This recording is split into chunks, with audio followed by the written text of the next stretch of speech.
Lord Chidgey. My Lords, according to the UN Refugee Agency, in the first 10 months of 2014, the number of asylum seekers in Europe from Eritrea nearly tripled. In Ethiopia and Sudan, the number of Eritrean refugees also increased sharply, and by November, some 37,000 Eritreans had sought refuge in Europe, compared to around 13,000 a year ago. Most asylum requests have been lodged in Sweden, in Germany and in Switzerland, with the vast majority arriving by boat from across the Mediterranean. Eritreans were the second largest group to arrive in Italy by boat after the Syrians. An unprecedented number of Eritreans are fleeing their country as refugees to Europe on a precarious journey, as well as bordering countries.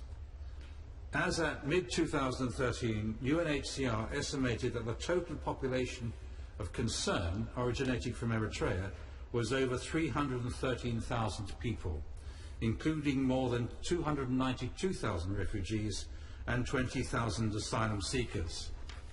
Sheila Kitharoth was appointed Special Rapporteur on the human rights situation in Eritrea by the UN Human Rights Council in September 2012. Since then, she has made several requests to visit Eritrea, and so far her requests have been denied. She has nevertheless reported on the situation of human rights in Eritrea, and in her second report in May 2014, she confirmed that violations included indefinite national service, arbitrary arrests and detention, extrajudicial killings, torture, infringement of freedom of movement or assembly and association, and religious belief, and so on. In November 2014, the UN announced that the Commission of Inquiry into Human Rights Abuses in Eritrea, established in response to the steep rise in migration out of that country, had begun operations. It is due to report in June 2015. A common argument from Eritrean pro-government supporters is that the exodus of Eritreans is due to economic pull factors.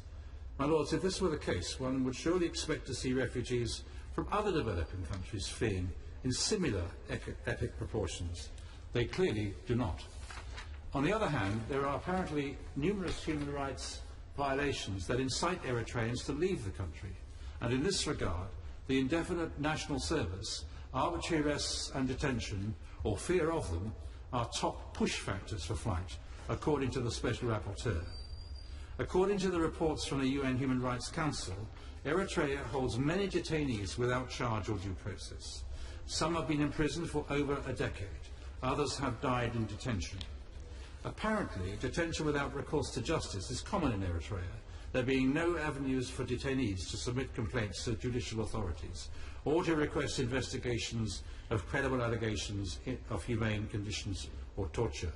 There is no independent authority serving on behalf of detainees, and furthermore, detainees and family members do not challenge, allegedly for fear of reprisals. The state does not investigate or monitor conditions in detention centres, nor do they appoint independent monitors to do so. The Danish Immigration Service, DIS, undertook a fact-finding mission to Ethiopia, London and Eritrea in the autumn of 2014, publishing its findings and conclusions in November 2014. The conclusions of the report differed significantly from the body of the text in its interpretations of the causes of emigration, quoting information from UN agencies that could not be verified by the UNHCR. My Lords, supporters of the Eritrean government have nevertheless quoted the report widely in response to concerns about the unprecedented number of Eritreans fleeing the country. The UNHCR published their concerns regarding the methodology used by the DIS, stressing that information ascribed to the UN in the report was not provided by the UNHCR, as inferred. Information provided by the UNHCR about Eritrean arrivals was not included. Instead, the report relied on speculative statements of others. In December 2014, the UNHCR published a detailed point-by-point commentary and critique of the DIS report. They pointed out that the absence of any information on regulatory frameworks for the media, NGOs, research institutes and other actors, and of any assessment of the reliability of information from these sources. My Lords, it's understood that the DAS has withdrawn their report for further consideration. In the meantime, the 17 recommendations made by the Special Rapporteur of the UN Council of Human Rights first report to Eritrea and the international community still stand.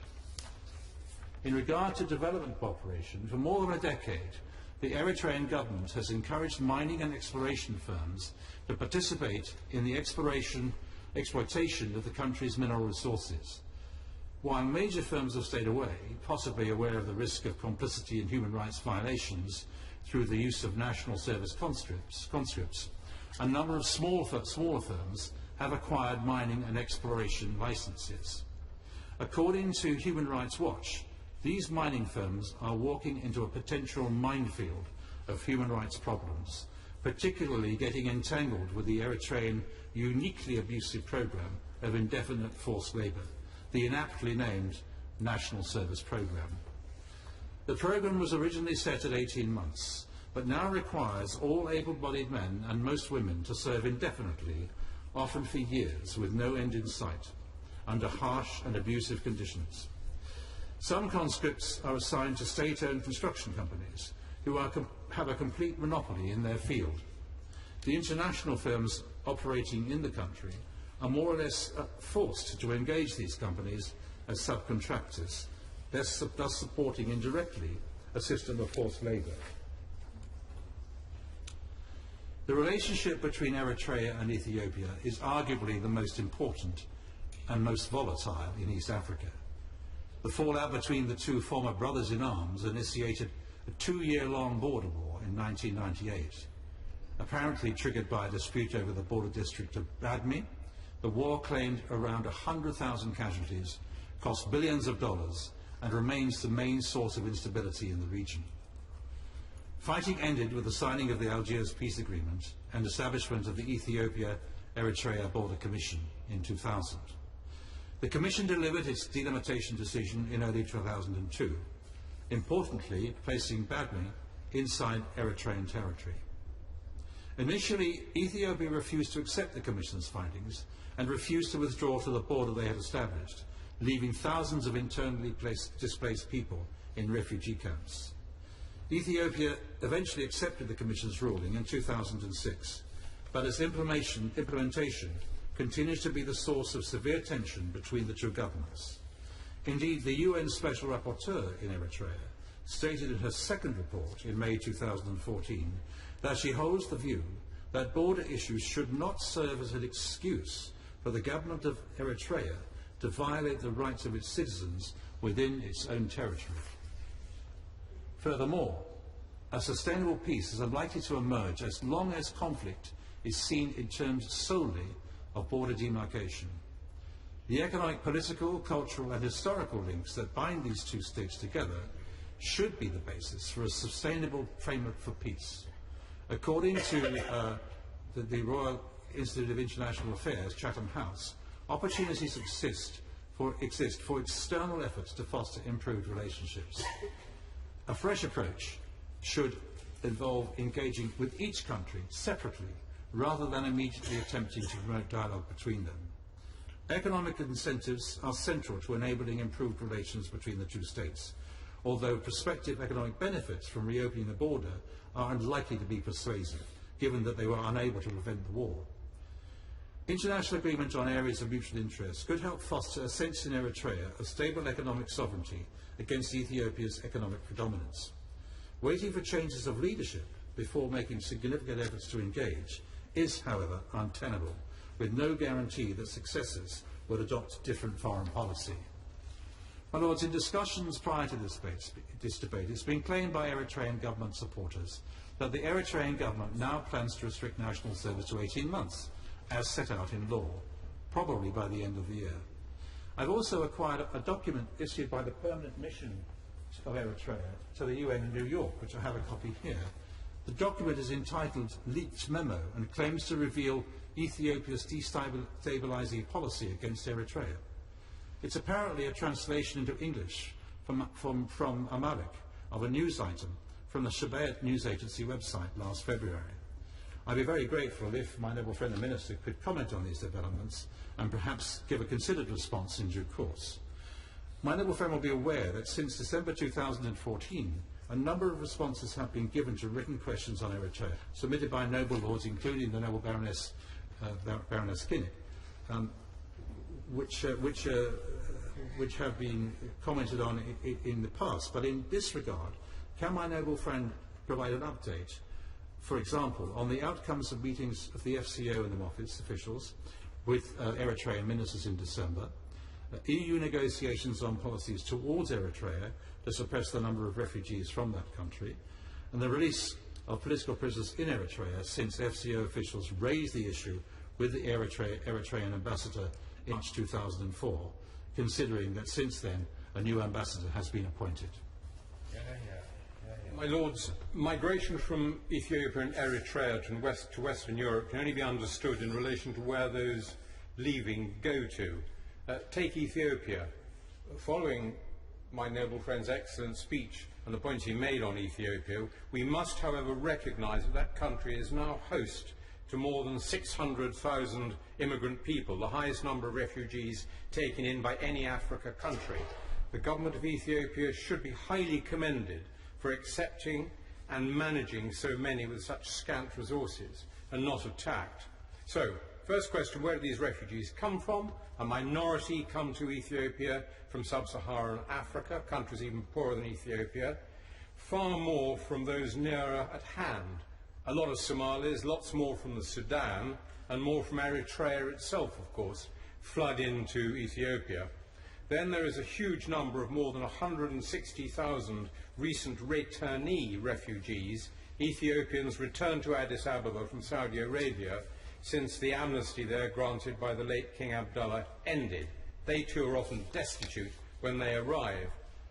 Where do all these people go to if they try to get away from Ethiopia? Not all to Europe by any means. That's a contemporary urban and media myth. Quite a lot travel south to South Africa. Then Ethiopia and its Eritrean refugees generate by far the largest number of migrants out of the Horn of Africa to the Yemen and through Djibouti. For sure, some travel the western route, aiming north for countries like Libya, and thence the attempts of those perilous crossings across the sea to reach warm water southern Europe before travelling farther north. But far from all come or seek to come to Europe. Vital work needs to be done to try to anchor people where they are in Ethiopia and in Eritrea, to develop there a stable, trustworthy civil society within which sustainable local livelihoods can emerge. This does not need grand plans, geopolitical initiatives, great gestures, let alone a bunch of selfie-taking celebs jetting in and then just as quickly jetting out as soon as possible. Rather, it needs some money and lots of slogging, grinding, hard work to carry out. Lots are trying to do this. For example, there are 3 outfits in Ethiopia that I know doing just this in the shape of CAFOD, that's the United Kingdom's own Catholic Agency for Overseas Development, and 2 particular sister or brother organisations of theirs from the Caritas network, SCIAF and Trocaire, all working to try to promote sustainable livelihoods that then anchor the otherwise wannabe migrants, whether refugees in transit from the countries I've described, or indeed younger, ethnically born Ethiopians seeking the somewhat illusory betterment that they think they might get abroad from migration. Now, as it happens, my own daughter Mary Claire is not long back from a visit to Tigray in northern Ethiopia with CAFOD, for whom she works, just in time, happily, for this debate, to tell me what it's like on the Eritrean border, marked by just a line of straw across the asphalt track between the 2 countries.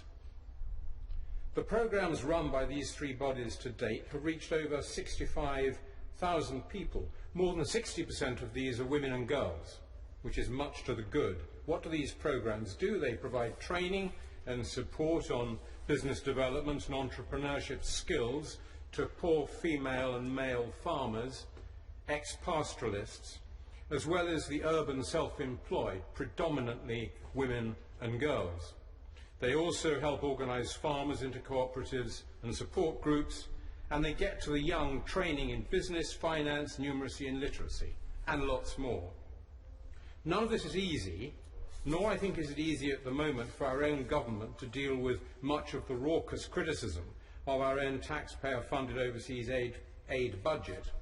I suspect, but I do not know, that much of it directly or indirectly goes on trying to help people in the end to stay put, not migrate, to be where I think all of us want to be, and that is at home if at all possible.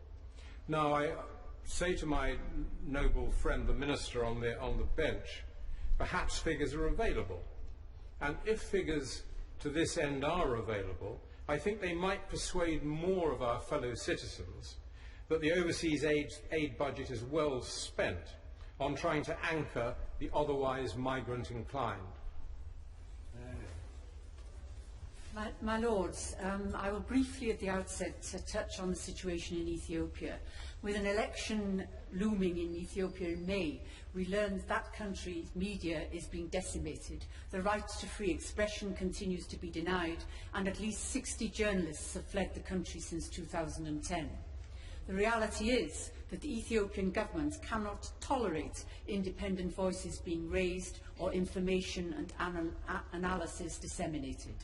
Intimidation, harassment, threats and unbearable pressure is being put on those whose voices are raised against policies that threaten political opposition. Both Eritrea and Ethiopia have a Marxist-Leninist heritage. Ethiopia is still effectively controlled by the Tigray People's Liberation Front through a system of ethnic federalism, and although there has been some improvement, we have to ask how it can be that the 2010 election, the EPRDF, won 90% of the vote. I particularly at this stage commend the work of Human Rights Watch, which argues relentlessly for recognition of the effects of the Ethiopian denial of fundamental rights and the need for their friends and donors to speak out on the issues which are of life and death proportions to so many brave people. My Lords, in 1988 I travelled to Eritrea, a country which was at war at the time with Ethiopia. Since 1962 they had been deadly enemies, and indeed tensions and conflicts have characterised all the years since then. It was the longest running struggle for independence in Africa, and it was about independence from Ethiopia. The people of Eritrea, as we know, continue to suffer, and such is their desperation, they seek refuge in other countries, and that can mean very long journeys. My Lords, on the subject of migration, let me begin with a shocking fact which serves to illustrate the desperation of Eritreans. Almost as many Eritreans from a country, incidentally, which is not at war, fled their country as Syrians who fled their country in 2014. UNHCR said, and I quote, "From January to October 2014, more than 60,000 Syrians arrived by sea, including almost 10,000 children. In the same period, almost 35,000 Eritreans arrived by sea in the Mediterranean, including 35,380 unaccompanied children." Surely, my Lords, we have to ask the question about exactly what makes people take such terrible risks in order to leave their country. The cruelty, tyranny and oppression of Isaias Afwerki and his regime knows no bounds. Eritrea is isolated politically, regionally and internationally, and is under UN sanctions because of its alleged support for al-Shabaab in Somalia. The country is often described as Africa's North Korea. All rights and freedoms are denied. There is no religious freedom or political pluralism, and no freedom of the media or freedom of speech. The 2015 FCO report has given details of Eritrean abuses: arbitrary and inhuman detention, indefinite national service, lack of religious freedom, no job prospects, and much more. My Lords, that indefinite national service is clearly the main driver of migration. UNHCR has confirmed that young Eritreans are conscripted into endless military service, which is characterised by harsh treatment. They are sent to work in gold and copper mines or to camp out on the Ethiopian border. National service should be limited to 18 months, but conscripts are often held for as long as 20 years. Is it surprising then that they are prepared to take such risks in the hope of a chance of a better life? The number of Eritreans seeking to come to Europe has nearly tripled over the last year and is mostly made up of very young refugees. The Special Rapporteur says that the authorities in Eritrea show no inclination to tackle the root causes of the exodus. She confirms a lack of rule of law and reported cases of extrajudicial disappearances, arbitrary detention and torture in detention. Also, does the Minister agree with the suggestion made by some European governments that it is necessary now to offer additional support and engagement to Eritrea, arguing that additional aid will lead to more openness and maybe change? Surely, my Lords, there is and can be no new beginning, as has been suggested with this regime. As history proves, concessions to regimes such as Eritrea will achieve absolutely nothing. Could the Minister give some detail on the apparent willingness of the UK to have discussions with the Eritrean regime, and I quote, on drivers of irregular migration and ways to mitigate it, asylum, returns and potential areas of joint cooperation? Would the Minister tell the House exactly what that means? Will the UK delay any response on refugee policy until the UN Commission of Inquiry issues its report on the subject? European governments should not make major Eritrean policy changes until they see the inquiry findings, and let's see if Eritrea is prepared to cooperate with the Commission of Inquiry before any hasty decisions are taken. Now there are signs of unbelievable courage and determination in Eritrea on challenging Isaias Afwerki. The people are aware of the dangers of open protest, but we have to ask just how long they can hold on, and he can hold on. We must urge the EU and others to make sure that the UN Commission is given clear and urgent access. Isaias Afwerki's agreement to cooperate would be the first test of whether he is ready to accept change. Whatever happens, if there is negotiation, the European Union and Member States must not make quick concessions, but use any momentum to ensure that there can be and will be fundamental change. The release of Dawit Isaak would be a welcome and symbolic victory. My final point relates to what are routinely called irregular migrants. These people arrive in Calais having endured a terrifying journey, and then they are treated as if they are economic migrants. This is clearly not what persuades them that they must leave Eritrea. Many other African countries are just as poor as Eritrea, but their citizens don't come to Europe in their thousands as they are doing from Eritrea now. Will the EU now argue for their right to stay and ensure that they are treated rightly as refugees?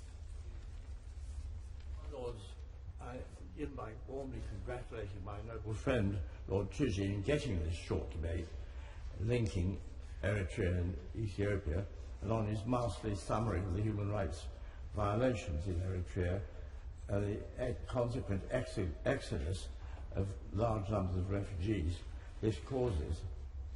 My Lords, the two countries were in fact linked in a forced marriage since the UN organised a bogus test of public opinion in Eritrea and imposed a federal union between the two countries in 1952, followed 10 years later by Emperor Haile Selassie's annexation of Eritrea.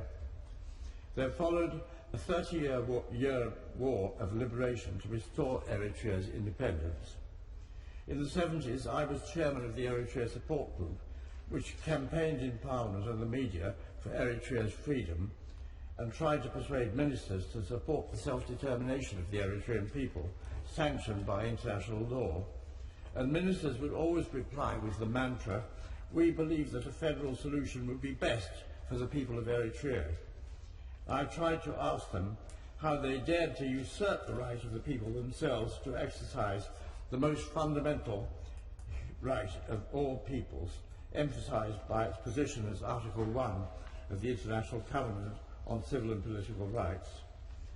In 1981, I visited Eritrea at the end of the Ethiopian Sixth Offensive. I travelled via Port Sudan through the desert and then up the Freedom Road, which was blasted out of the rock up into the highlands, where I stayed at the Natfa Hilton, a cave behind the front line, where at dawn we saw the Antonov bombers dropping their loads on the ruins of Natfa, in which the only building standing was the tower of the mosque.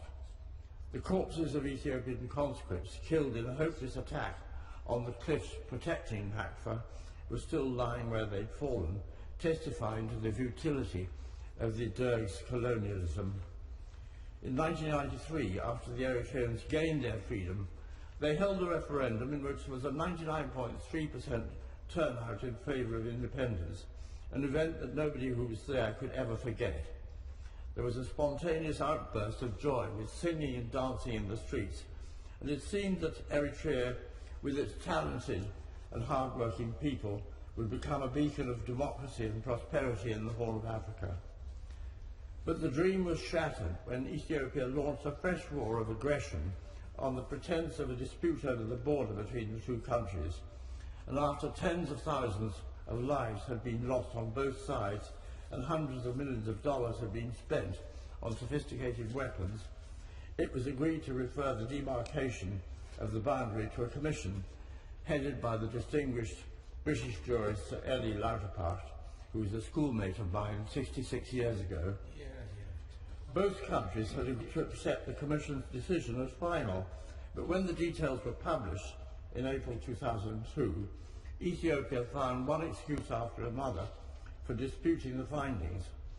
Ostensibly, their main reason was that the Commission had awarded the small town of Badme to Eritrea, but as it had no significant value, there must be other reasons. The suspicion is that the long-term objective of Ethiopia is to re-annex their former dependency and meanwhile to weaken it by threatened aggression along the border, working to intensify sanctions on false charges of supplying weapons to the Al-Shabaab terrorists in Somalia. The Ethiopians unlawfully occupied territory all along the border, which should have been demilitarized under the settlement, and Eritrea has forced to maintain large armed forces as a precaution against further military attacks by its bullying neighbour. That was their justification for the much criticised imposition of indefinite military service mentioned by my noble friend. The Eritrean ambassador told us that from last November, conscription was limited to 18 months and that conscripts wouldn't be required as before to perform civilian work such as road building, earning no more than $30 a month. Thousands of young people are fleeing the country every month, and Eritreans are the most numerous of those attempting the risky crossing from North Africa to Europe, in which so many lose their lives.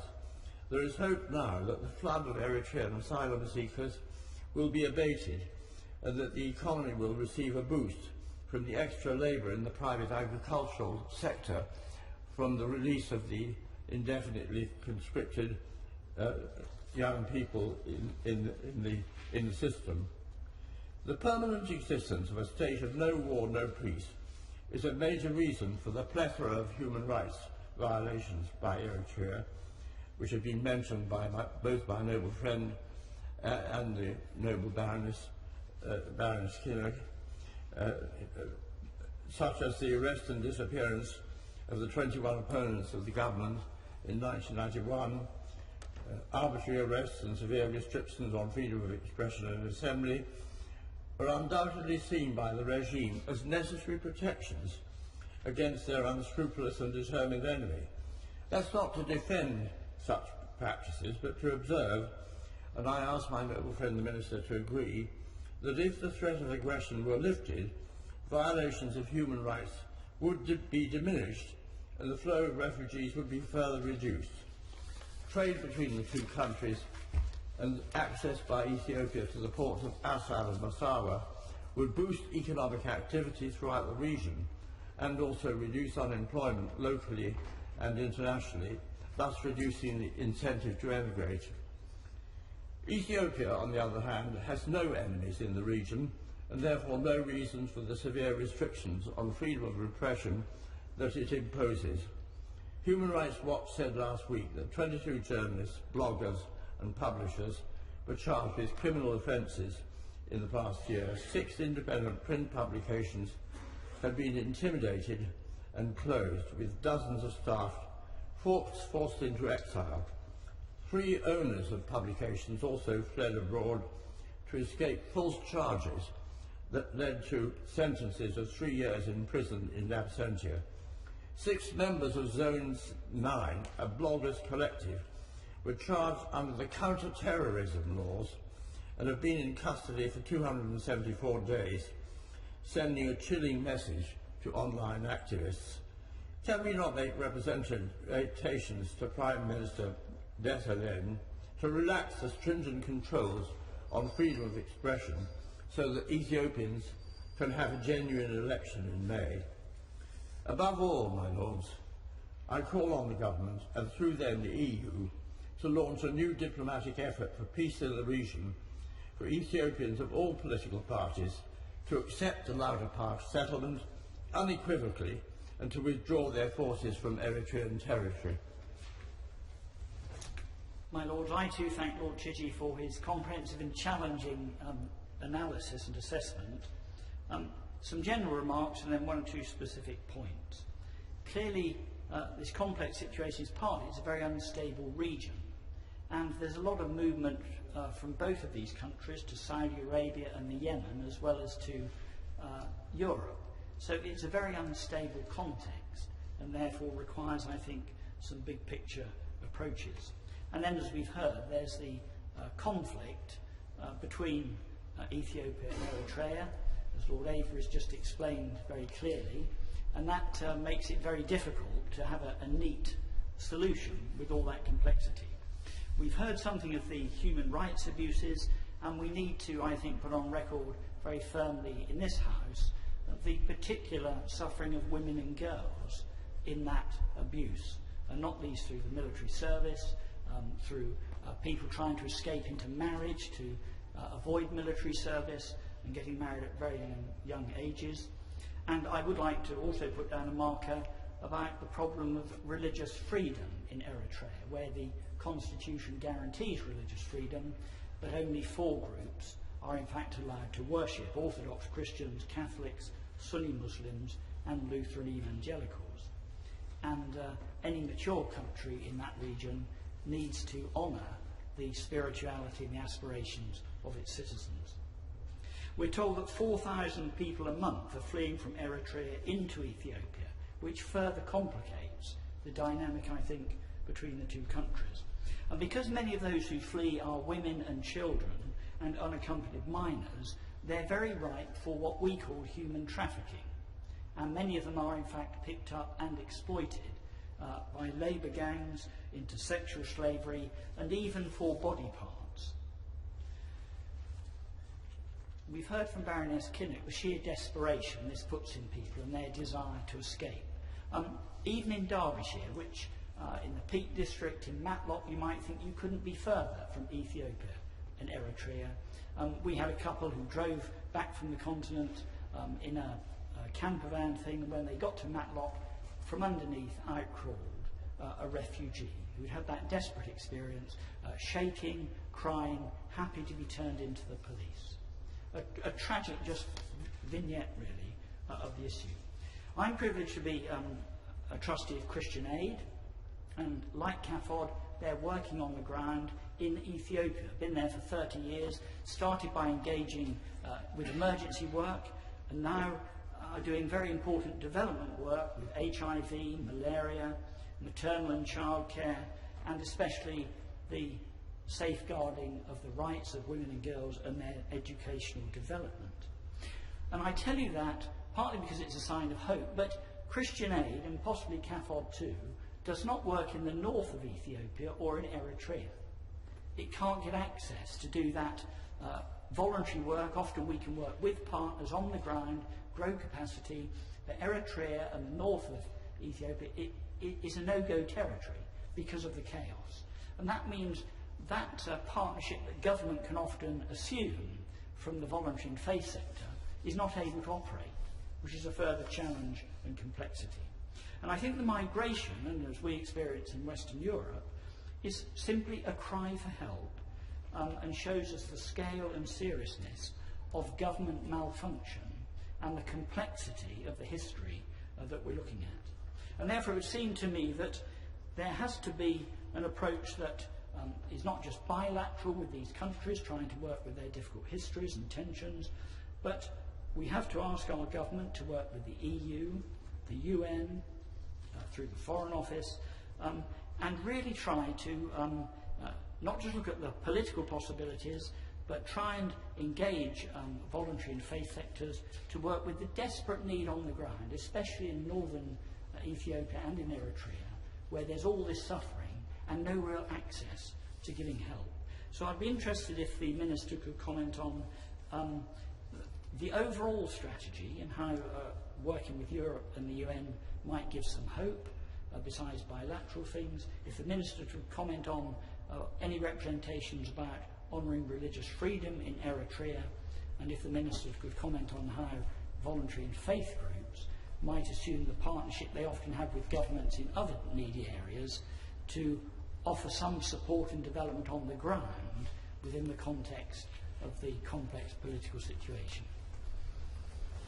Lords, I'm very grateful to the Noble Lord Chiji for securing this short debate. I have to thank the Noble Lord Avery for introducing me to Eritrea in the year 2000 during a lull in the war with Ethiopia. The next phase of the war, the Eritreans did not do so well. The war ended in a rather unsatisfactory ceasefire a year or so later, and it's followed by actually subsequent developments were described extremely well by the Noble Lord Avery. Subsequent developments in the economically damaging state, which Noble Lord described as no war, no peace, have been, as I said, well discussed by Noble Lord Avery. The unresolved border tension, as several Noble Lords have said, is having a major impact on Eritrea's economy. Less so, I guess, than in Ethiopia, because of a much bigger population.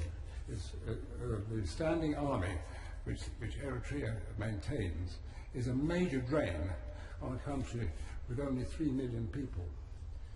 Now, when we were there, among other places, we visited the Red Sea port, Massawa, where we met the Minister for the Coast and Fisheries, Petros Solomon, who was an impressive former senior officer in the independence struggle.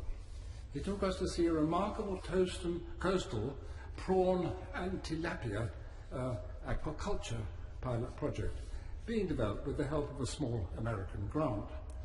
If this project had gone ahead and expanded, it could have become a valuable food producing and export industry. Sadly, it was abandoned a year or so later, possibly due to government opposition to external NGOs. In 2001, I was among those invited to attend the 10th anniversary celebrations of the end of the independence struggle. Among other visits, we were taken by helicopter to the former battleground of Nakfa, described by the Noble Lord Avery. We were impressed by the ingenuity and courage of the Eritreans and their capacity for hard work. But shortly after our visit, 15 senior government members, known as the G15, who had signed a letter to President Isaias, urging him, Isaias Afwerki, same man, urging him to implement the agreed democratic constitution and hold elections, and they were all arrested. These included Petros Solomon, who the noble Lord Avery and I had met 1.5 years earlier. 13 years later, he is still in prison without trial and held incommunicado, as is his wife. Now, I'd like to ask my noble friend, the noble Baroness, if, and I gave her notice of this question, if our embassy has been able to obtain any information about this man and his colleagues who are still detained. Some fear that he and some others of the G15 letter writers may no longer be alive. There are other long-term political prisoners, including a number of journalists known as the 31, whose fate is unknown, and there almost certainly are many more. Human Rights Watch and Amnesty International have condemned these and other arrests and disappearances, as the noble Baroness is fully aware. And as all other speakers have said, in Eritrea there is compulsory conscription from the national service. Not all of it is military. Some of it consists of what can be euphemistically called vocational training. Pay is very low, pocket money if you're lucky. And there's also the large standing army which has to be maintained because of the tension with Ethiopia. This is something which the country can ill afford. It's alleged that many national service recruits are being used virtually as slave labour in poor conditions in ore-producing mines. The government, Eritrean government denies this. Perhaps the noble Baroness has some information on this. Now, according to the independent report by the Danish Immigration Service, the reason given by most Eritrean asylum seekers for leaving Eritrea is economic rather than political, though deserters from national service naturally fear punishment if they return to Eritrea. But this report, noble lords have said, appears to have been withdrawn. Things that other noble lords have testified to the important part played by human rights abuses in the exodus of Eritreans. As we hold this short debate, there's a UN High Commission on Human Rights inquiry going on. They couldn't get into, they were not allowed into Eritrea itself, so they've had to apparently rely on external testimony. I wonder if the noble Baroness has any information on the progress of this inquiry. Now, having said all this, other informants had another rather more hopeful side of the story. There is grassroots development, and within limits, considerable local democracy. This, as can be imagined, doesn't include criticism of the president, who, like President Putin, is unaccountable, but still apparently popular, despite having lost the war with Ethiopia and heading an autocratic regime. As in Russia, support for the president is strongest in provincial and rural areas. In part, this is due to the policy of land reform, which grants land, all of which is state-owned, to landless farmers on equitable long-term leases. WHO and UNDP have praised the effectiveness of Eritrea's anti-malaria program and their collaboration with external advisors in public health. They've achieved the Millennium Development Goals in education and maternal and child health. And this is not just Eritrean government information, it comes from the United Nations. Their expansion of free education and healthcare is well ahead of most other countries in Africa. Eritrean support of al-Shabaab in Somalia is, of course, is denied by the regime's supporters, who say that, in fact, Eritrea has its own jihadist problem. And I'd be interested to know if the noble Baroness has direct evidence of this alleged Eritrean involvement in Somalia. Could this possibly be Ethiopian propaganda? Eritreans are actually intensely proud people and respond negatively if told what to do. They're determined to pull themselves up by their own bootstraps, hence their rejection, often to their own detriment, of many projects by aid agencies, whether official or non-governmental, and their stringent conditions for accepting actually much needed inward investment.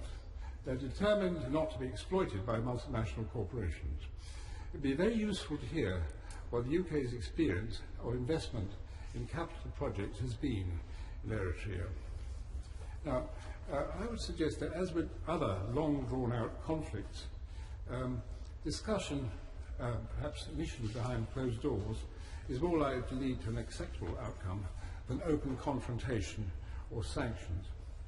Now, having said that, political prisoners such as Petros Solomon, that I spoke about, must be released, or at least be tried in open court.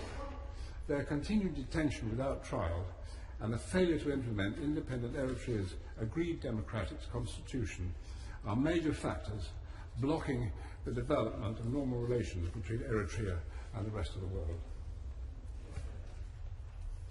My Lords, may I congratulate Noble Lord Chiji on securing this very important debate, and congratulating in particular for his illuminating introduction.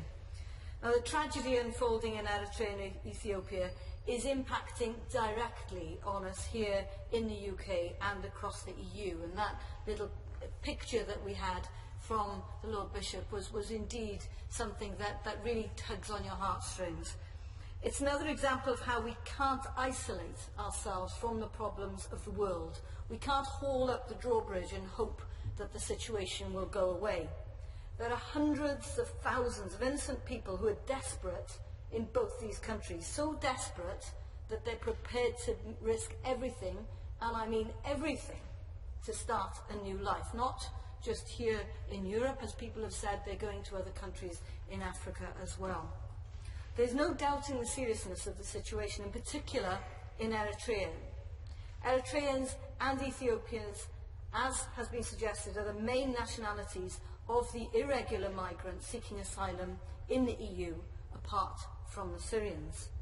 They come either by land, normally through Lebanon and Syria, into Turkey and the Western Balkans, and then onto the EU, or by sea, often using Tunisia or Alexandria in Egypt as their key point of departure.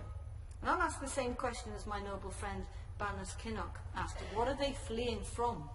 What's driving this mass exodus, which includes not just women and children, but thousands of unaccompanied minors? The simple answer to this is that neither Ethiopia nor Eritrea are functioning democracies. Although both Ethiopia and Eritrea are suffering real problems, there is no scope to influence activities in Ethiopia. It does seem in the past to have been a modicum of free speech and a free press in Ethiopia, although the government's intolerance of dissent seems to be increasing significantly in the face of general elections in May. There have been large-scale arrests of protesters and a crackdown of opposition opponents. This is particularly true in the Oromo region, where at least 5,000 people have been arrested as a result of their opposition to the ruling party. But if we think the situation is bad in Ethiopia, it is truly catastrophic in Eritrea, where all freedoms were suppressed in September 2001. There's no religious freedom, as we've heard the Bishop of Durham underline, no political pluralism, no independent press at all in the nation. And this forced an interminable military service to fight the unending border war with the neighbours in Ethiopia is clearly a real problem which is driving people from the country. There are some key points which we'd like the government to take on board. We believe that all pressure possible should be brought to bear, in particular on the Eritrean regime, to give way to a democratic government which respects human rights and the wishes of its people. Now, what this doesn't mean is attempting to start a new relationship with the existing Eritrean authorities through providing unconditional aid. I'd like to ask the Minister, given the failure of all previous attempts to engage in a meaningful way, does the government really believe that the regime can respond positively? Does the government agree that unless there's been a clear and verifiable evidence that human rights in Eritrea have improved, that there should be no new beginning with the regime? I understand that this week the United Nations Commission of Inquiry on Human Rights in Eritrea will visit the UK to hold meetings and collect testimonies and accounts on the human rights situation in Eritrea. So can the Noble Minister give an assurance that the government will support the UN in its work and ensure that an objective picture of the situation in the country can be assembled? Now, we're all aware that there are fears and concerns within the British population about the scale of immigration to the UK. It's not just a fear here in the UK, but it's true across the EU. We need to ensure that we've got a coordinated approach to migration from this part of the world across the EU.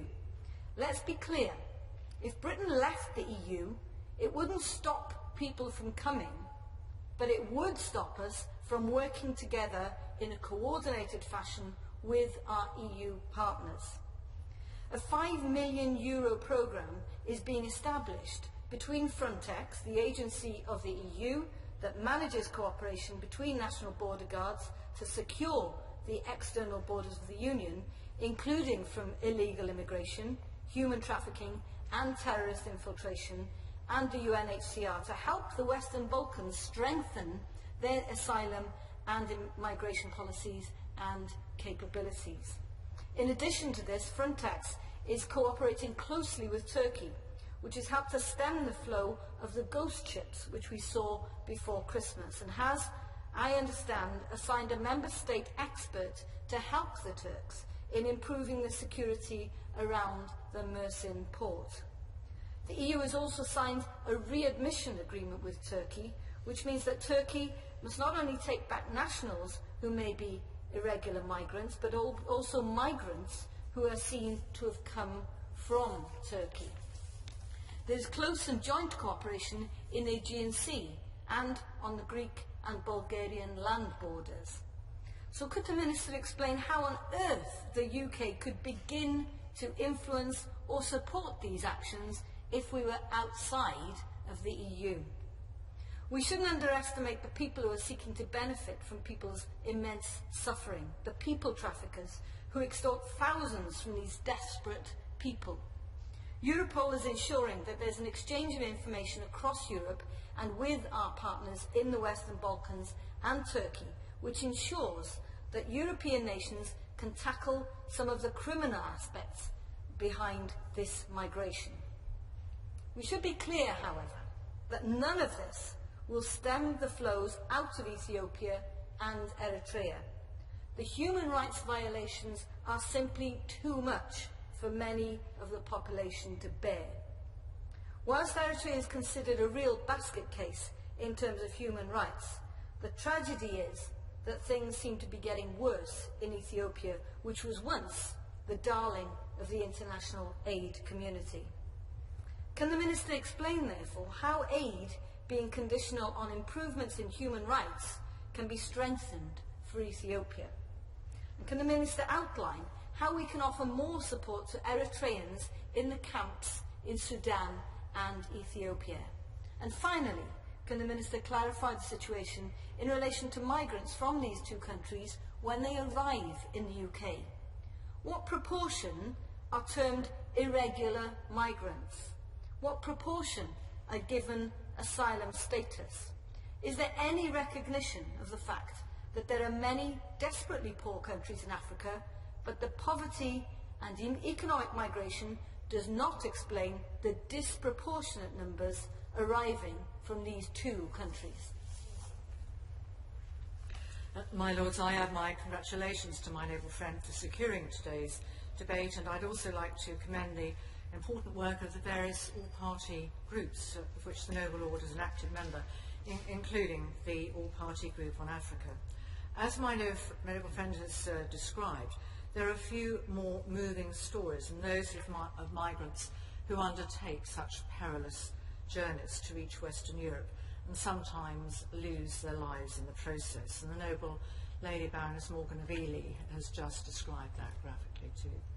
Today's debate is therefore a welcome opportunity to discuss an issue that clearly links the United Kingdom and our partners in Africa, and indeed our partners in the European Union, in our work to reduce the need for migration and the need for unsafe migration.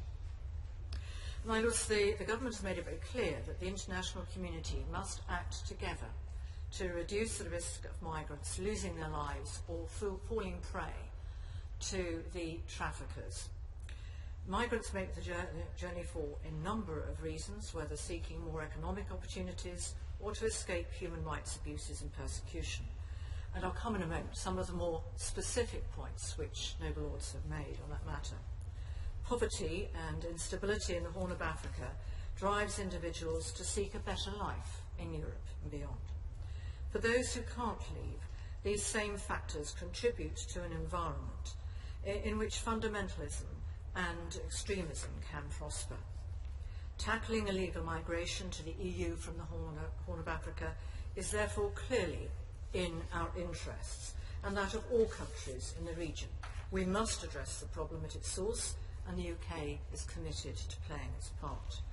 My lords, the noble Lord Ray in particular asked questions about Al-Shabaab, about the terrorism link with regard to that, and he mentioned the issue of the United Nations Somalia and Eritrean monitoring group. My lords, I understand that Eritrea denies any support for Al-Shabaab but continues to refuse entry to the monitoring group. We urge them to cooperate fully with the group's work. I'm entirely as one with the noble Lord Ree on this matter. My lords, cooperation through our European Union partners. Clearly that is important. I was asked about it also not only by the noble Lady Morgan, but also the noble Lady Kinnock, and also by my noble friend Lord Chidgey and the Right Reverend Prelate. My lords, in addition to our bilateral work with key regional partners, we do play an active role in the new EU-African Union Khartoum process. That includes, of course, Ethiopia and Eritrea, supporting dialogue and cooperation to tackle people smuggling and human trafficking in the region. And I can say to the noble Lady Morgan, the position of the Prime Minister is that we will negotiate a successful resolution to our relationship with the European Union, and therefore in any future decision by the British people we would put a very positive case and would certainly hope that the result would remain part of that. But that is, of course, the result of successful negotiation by my right honourable friend Philip Hammond, who has been travelling around our colleagues' countries, the rest of Europe, taking soundings and getting some very positive results, more positive perhaps than some of the press make clear, on some of the issues that we've been broaching. There's still a long way to go. We know that. We're making progress. My lords, we welcome the fact that both Ethiopia and Eritrea have expressed commitment to the Khartoum process. It provides the best framework to drive this issue forward. But noble lords have drawn attention to the tension between Ethiopia and Eritrea. And I would say to them that if they are taking the Khartoum process seriously, then they have got to take negotiation on the basis of solving the differences between them also seriously. So, my lords, as a member of the core group of the EU and AU members, member states, the steering group of the whole issue of how we take this process forward, my lords, we as a country are keen to ensure we maintain momentum and the process itself leads quickly to concrete projects that combat the smuggling and trafficking.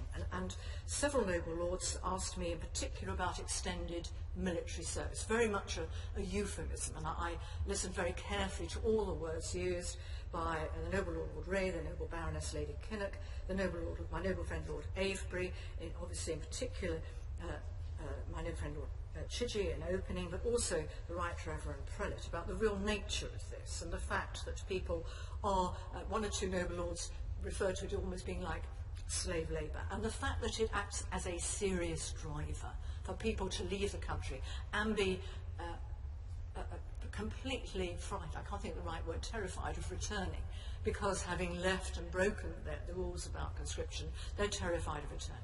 And that's why some of the figures of asylum grants by us to Eritreans look so high. It's because clearly there has been a concern about them returning to that country, given the reasons for their leaving. So, my lords, we did indeed have a visit by Joint Home Office and Foreign Office officials in December, and they looked at the drivers of migration, in particular discussed the matter of extended military service. And I can say to my noble friend Lord Chidgey that this was a useful starting point for further cooperation. A similar visit to Ethiopia is planned for the near future. But with regard to the visit to Eritrea, the Eritrean government representatives assured my colleagues that the officials from the FCO assured them that the term of service will be strictly limited to 18 months military service, and indeed I have been briefed by those officials today. So, my lords, the undertaking has been given. It's a matter now clearly of making sure that that is put into practice. My lords, of course, the noble Lord Ray made the very valid point that not everybody fleeing Eritrea is fleeing persecution. It is the strong economic reason that is behind their fleeing, and the 18 months extension of the 18 months military service almost to, well, there was no knowing when it was going to finish. What an awful position to be in. So, my lords, that's very different from some of the drivers that one sees for fleeing from Syria. My lords, the matter of development assistance was raised by my noble friend, Lord Patton. He asked about the role of aid. I can say to him that we are firmly committed to the use of aid in ensuring that there is security and prosperity in countries that currently experience neither of those. And our total spend generally over all countries in 2013 was almost £11.5 billion, second only behind the USA in overall volume, and we do believe this is helping to change the lives of many millions of ordinary citizens across the Horn of Africa. In particular in Ethiopia, last year our funding allowed over 1.6 million children to go to primary school, helped 110,000 mothers give birth safely, and provided clean water for over 250,000 people. And our funding is also helping Eritrean refugees who are in Ethiopia, particularly with shelter and support to unaccompanied minors, as well as warning refugees of the risks of illegal migration. And my lords, I know none of that would be a surprise to the noble Baroness Lady Kinnock. When she was a minister, she was passionate about these issues, and rightly so. And I can assure that passion remains in government. My lords, I was also asked about the issue of Ethiopia and Eritrea relations more generally. And my noble friend made reference to a leaked memo on Ethiopia's destabilising policy against Eritrea. At least the memo refers to itself as being leaked. Whether it's leaked or not, I just simply don't know. We will consider its content seriously and closely. Better relations between the two countries are clearly needed. We've called on both sides to respect the commitment they made in the Algiers Peace Agreement of December 2000 to refrain from using force against each other. We'll continue to encourage both Eritrea and Ethiopia to engage bilaterally and internationally to overcome the current stalemate, and hope that progress can be made toward demarcation in accordance with the decision of the Eritrea-Ethiopia Boundary Commission. My lords, I now turn to the matter of human rights. I'm aware that I am pressed for time, but I will give whatever I can. My noble friend, but could she not recognise that the Algiers agreement was final and binding, and that both parties had agreed to accept it?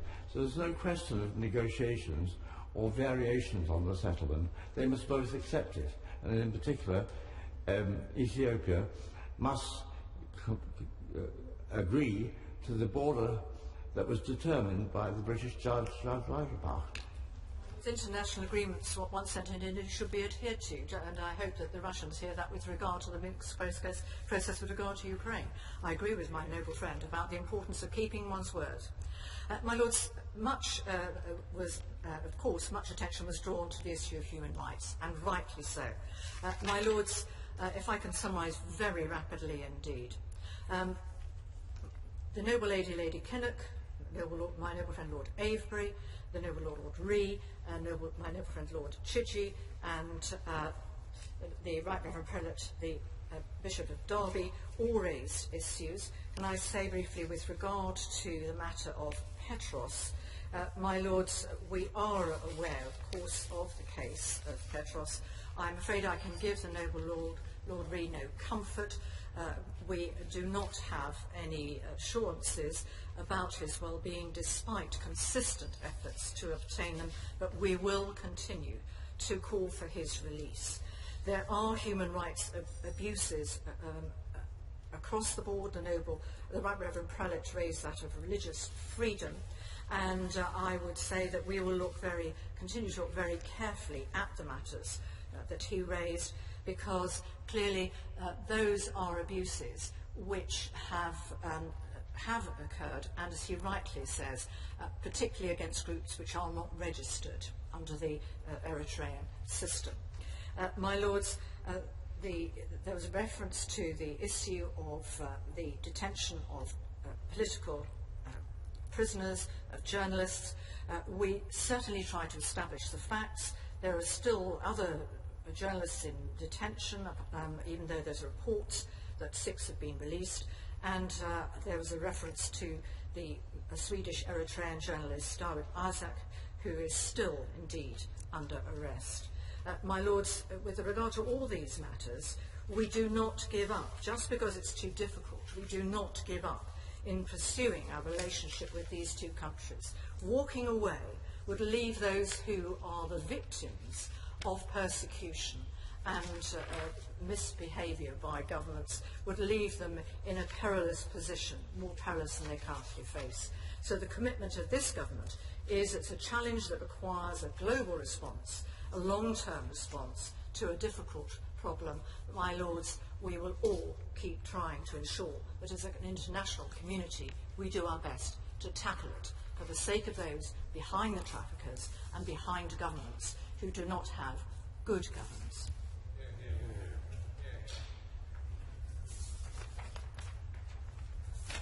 My lords, I beg to move that the House do now adjourn.